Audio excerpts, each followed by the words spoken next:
अनमोल मोती कार्यक्रम में आपका स्वागत है। ओम शांति। कहा जाता है हर चीज़ का समय होता है। अगर कोई व्यक्ति समय के अनुसार कर्तव्य करता है तो उसको सफलता अवश्य प्राप्त होती है। और अगर कोई व्यक्ति समय को ध्यान में नहीं रखता तो उसके लिए बहुत मुश्किलें आ जाती हैं और सफलता के लिए उसे बहुत मेहनत करनी पड़ती है। कभी कभी तो पूरी मेहनत करने के बाद भी उसे सफलता प्राप्त नहीं होती, क्योंकि समय निकल चुका होता है। इसलिए कहा जाता है ए stitch in time saves nine, कि समय पर जो काम आसानी से हो सकता है उसके लिए समय आगे पीछे हो जाए तो बहुत मेहनत करनी पड़ती है। ये बात तो सामान्य जीवन में हर बात के लिए ही लागू होती है, लेकिन जब हम एक बृहद रूप से देखते हैं, हम ये जानना चाहते हैं, सोचते हैं कि आखिरकार इस सृष्टि चक्र में मैं कब तक पड़ा रहूँगा। हर व्यक्ति के मन में इच्छा होती है मुझे पता लगे कि इस सृष्टि चक्कर से, दुख के दुनिया से ख़ास तौर पर बाहर आने का कोई तरीका भी है और क्या उसका कोई समय भी है। तो इस परिप्रेक्ष्य में समय का ज्ञान और भी महत्वपूर्ण हो जाता है।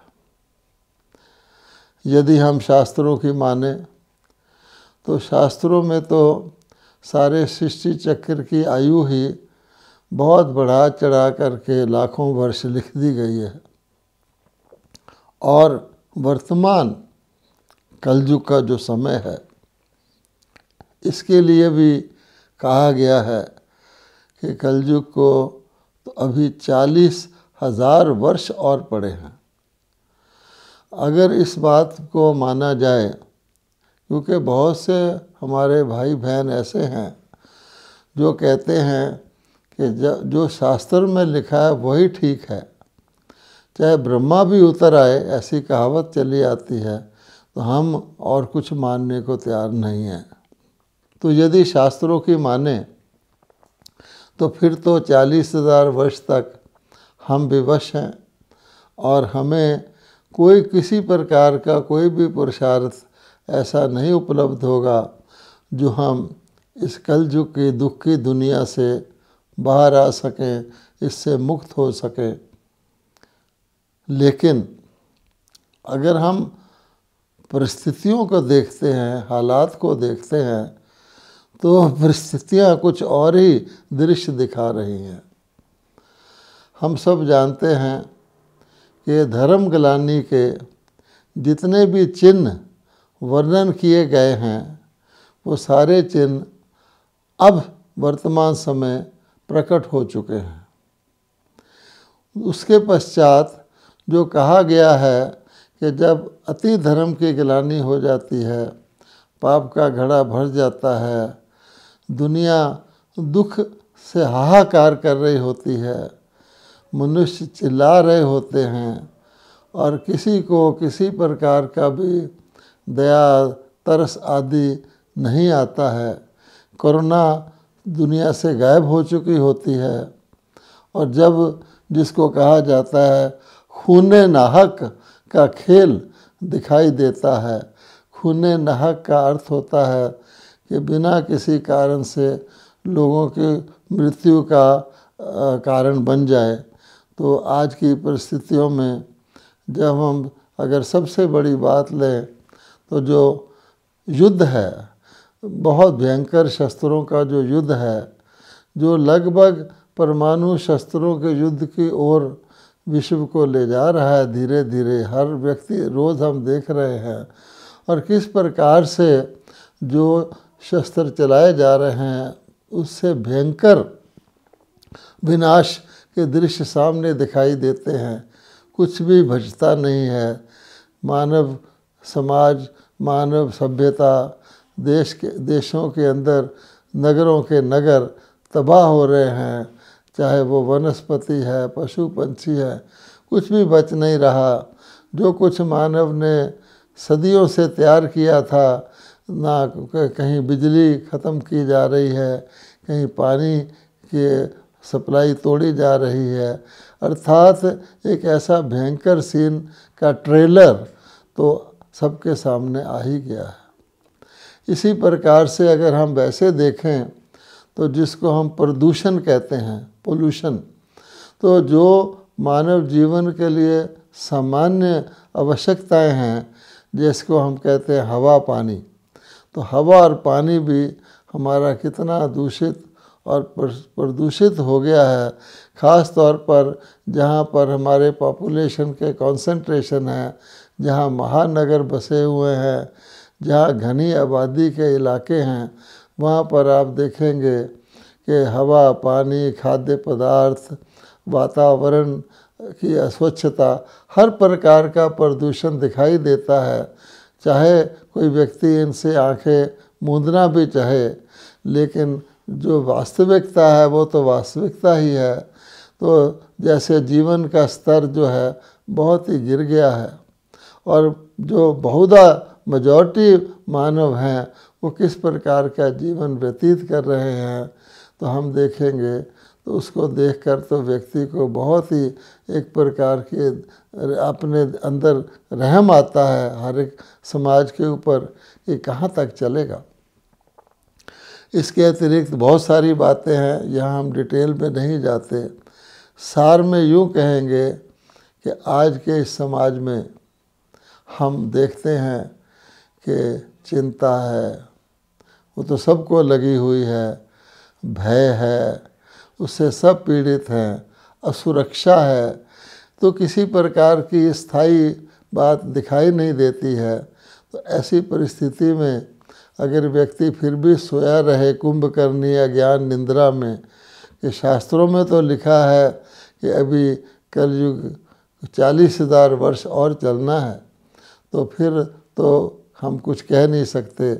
लेकिन अगर मनुष्यों को वास्तविकता देखकर चेतना जागती है, तो उनको हम ये ईश्वरीय संदेश देना चाहते हैं कि परमात्मा इस खराब दुनिया पर तरस करके, इस पर रहम करके, भक्तों की पुकार सुनकर, और जिनके ऊपर जुल्म हो रहे हैं, अत्याचार हो रहे हैं, दुराचार हो रहा है, उनकी पुकार सुन करके गीता के भगवान परमात्मा पहले जैसे परमात्मा ने कहा था कि ऐसी स्थिति में मैं पुनः इस विश्व का परिवर्तन करता हूँ, और इस ऐसी दुखदायी दुनिया, पतित दुनिया को, तमोगुणी दुनिया को मैं परिवर्तित करके पावन दुनिया, सुख की दुनिया, सतोगुणी दुनिया, दैवी श्रेष्ठ दुनिया बनाता हूँ। वो कार्य वर्तमान समय चल रहा है। अर्थात गीता के भगवान हमें पुनः, जैसे 5,000 वर्ष पहले भी गीता के भगवान ने हमको सत्य वास्तविकता बताई थी, क्योंकि ये तो हर एक समझ सकता है कि सत्य और वास्तविकता केवल परमात्मा ही जानते हैं। हम मनुष्य आत्माएँ तो अंदाजे लगा सकते हैं, और हमारे जो गेस हैं वो बहुत ही अपूर्ण हैं। जैसे कि हमने शास्त्रों में कह दिया कि कलयुग अभी बच्चा है, कलयुग थोड़ा सा बचा है, ये कोई नहीं कहता। तो गीता के भगवान जो आदि मध्य अंत को जानने वाले हैं, ज्ञान के सागर हैं, वो सबसे महत्वपूर्ण बात हम सब मनुष्य आत्माओं के लिए जो जानना आवश्यक है, समय का ज्ञान, वो बता रहे हैं कि वर्तमान समय वही 5,000 वर्ष पूर्व वाला क़यामत का समय है। अब ये क़यामत का समय का अर्थ क्या होता है, इसको हम अच्छी तरह से जान लें।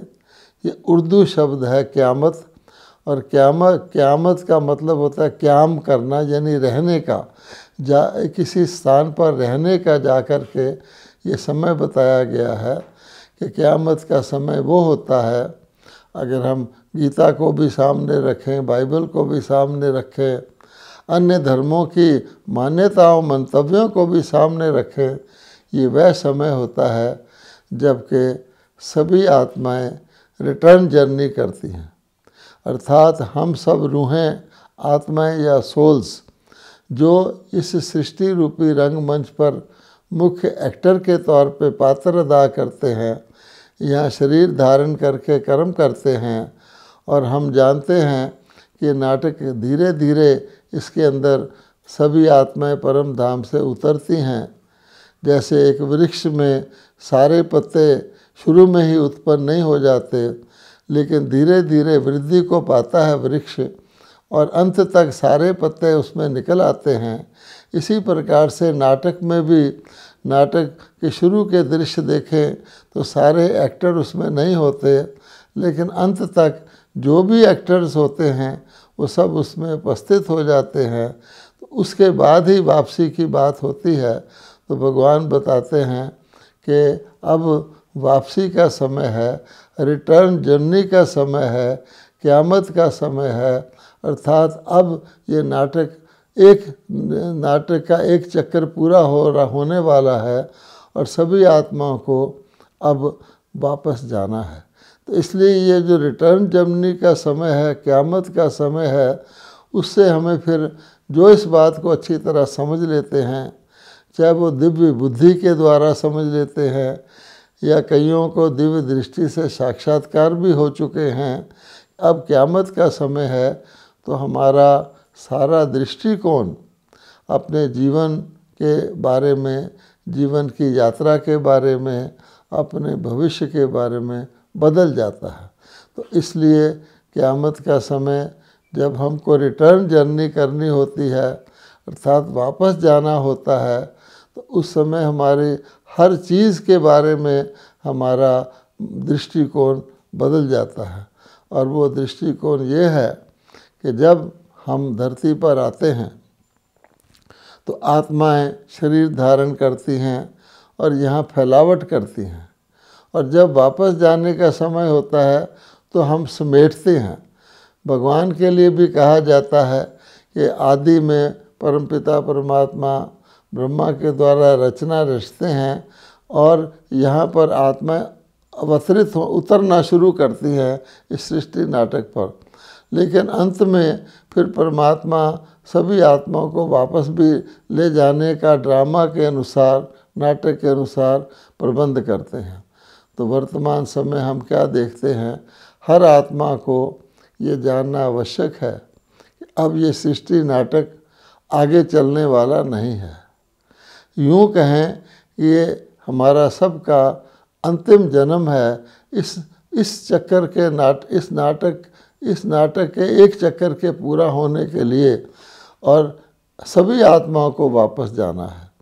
तो हमें उसकी तैयारी करनी चाहिए, हमें समेटना चाहिए, और वापस जब आत्मा को जाना है तो आत्माएं उसी रूप से वापस जा सकती हैं जिस रूप से में आत्माएं नीचे आई थी। अर्थात आत्माएं आत्मिक रूप से नीचे आई थी और नीचे आकर शरीर धारण करके अपने पात्र शुरू किए थे। हम आत्माओं ने जिस जिस समय पर हम अवतरित हुए धरती पर, हमने भिन्न भिन्न शरीर धारण किए और उनके द्वारा अपना पात्र बजाते आए हैं। जो आत्माएं शुरू में आ गई उन्होंने ज़्यादा शरीर धारण किए, जो बाद में आ गई उन्होंने कम शरीर धारण किए। लेकिन किसी भी आत्मा ने कितने भी शरीर धारण किए हों, उन सब शरीरों में ऐसा नियम है कि हमारे शुरू के शरीर जो होते हैं, शुरू का जीवन जो हमारा होता है वो सुख का होता है। आधा टाइम तक आत्माओं को सुख का जीवन मिलता है और उसके बाद जो दूसरा आधा भाग है उसमें आत्माओं को दुख शुरू हो जाता है। और अंत तक सभी आत्माएं दुख को पा लेती हैं, जैसा कि आज हम देख रहे हैं, ये गीता के भगवान ने बताया है। अब रह गई बात वापस जाने की तैयारी की। तो हम जानते हैं कि सृष्टि चक्र पर आकर के आत्माएं जो कर्म करती हैं, शुरू में हर आत्मा क्योंकि प्योर होती है, स्वच्छ होती है, शुद्ध होती है और संपन्न होती है, तो उनके कर्म भी अच्छे होते हैं।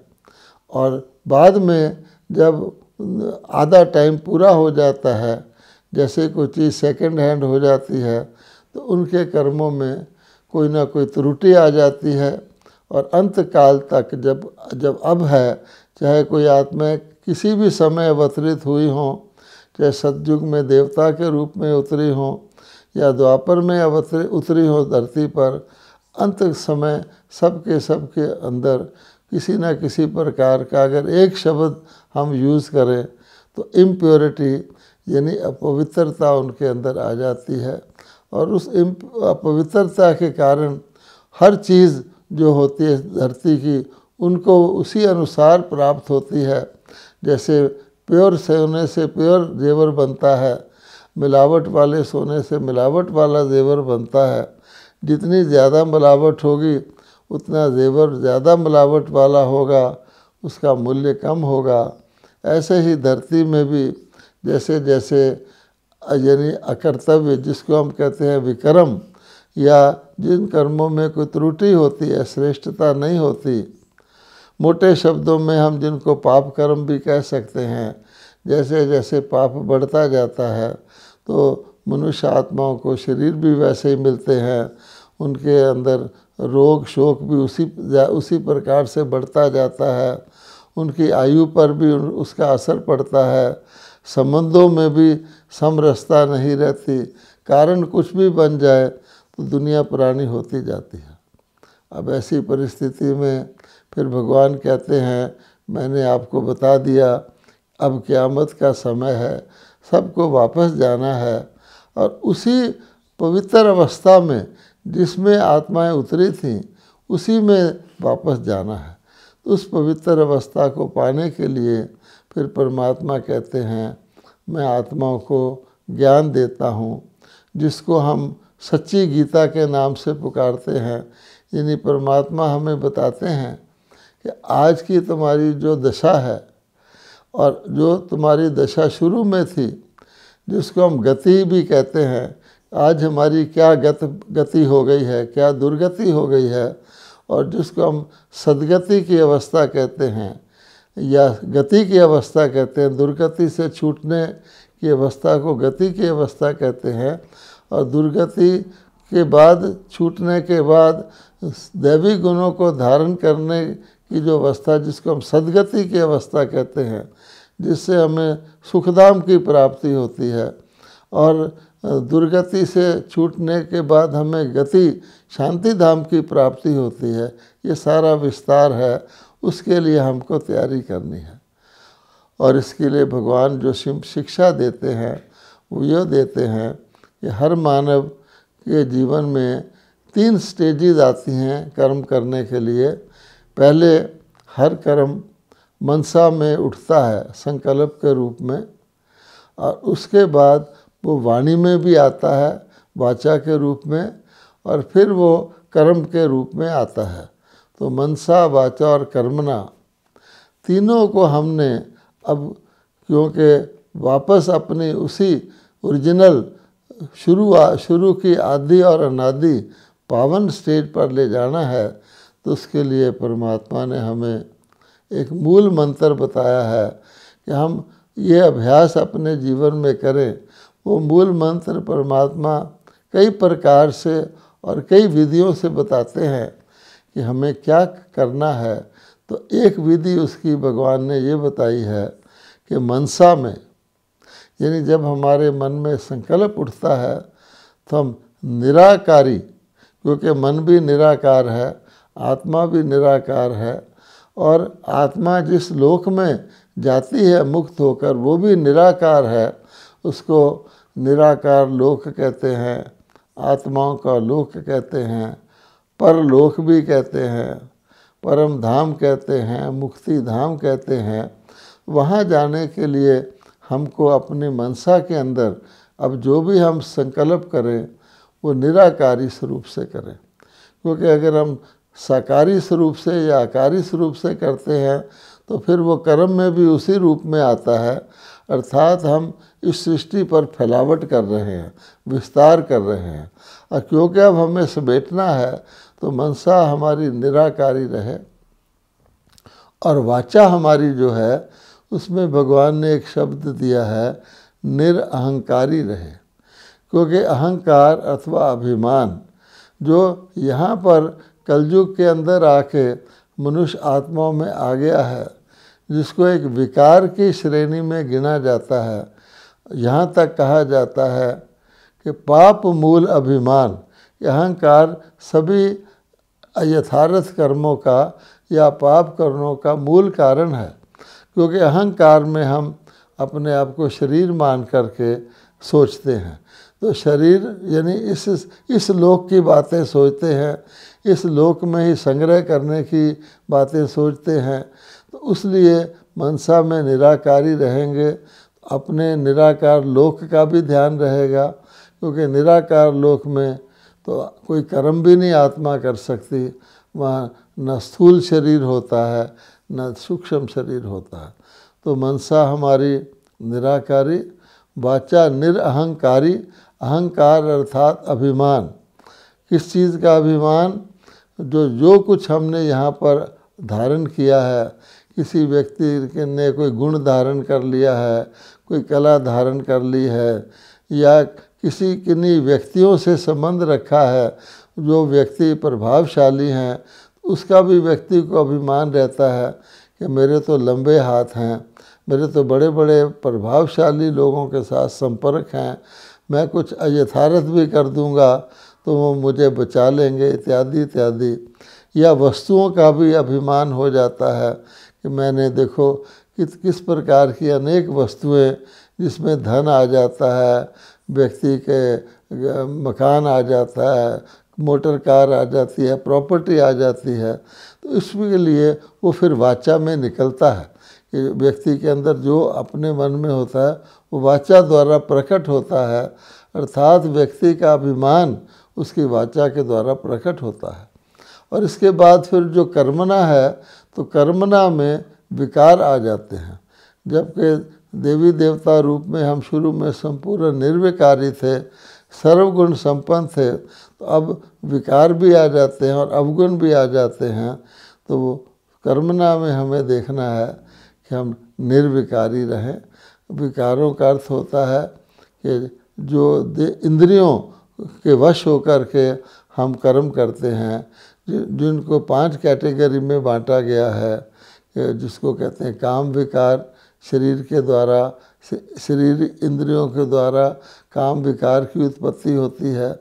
फिर क्रोध विकार आता है, लोभ विकार आता है, मोह और अहंकार विकार आता है। अब आप अगर मोह को ही ले लें तो मोह यानी हमें पता भी है कि हम इस दुनिया में एक शरीर में थोड़ा टाइम ही रहते हैं, उसके बाद शरीर बदलना पड़ता है, और जिन व्यक्तियों और वस्तुओं से हमारा कनेक्शन होता है उनको हमें छोड़ना पड़ता है। लेकिन मोह विकार ये बुद्धि के अंदर डालता है कि नहीं, तुम्हें इनको नहीं छोड़ना है, यद्यपि हमें छोड़ना तो पड़ता ही है। तो उस समय बिछोड़े का जो दुख होता है, तो मोह विकार हमें दुख को जन्म देता है। तो ये सारे विकारों को त्यागना एक बहुत बड़े मेहनत है। इसके लिए भगवान कहते हैं कि मैं तुमको शक्ति प्रदान करता हूँ, मेरे साथ बुद्धि को लगाओ। इसलिए कहा जाता है बुद्धि को लगाने के लिए संबंध चाहिए। तो हम कहते हैं परमात्मा को माई dearest, nearest and sweetest father, यानी मेरे को परम प्रिय। अगर हम परम प्रिय की उपाधि लगाते हैं तो परमात्मा को ही लगाते हैं।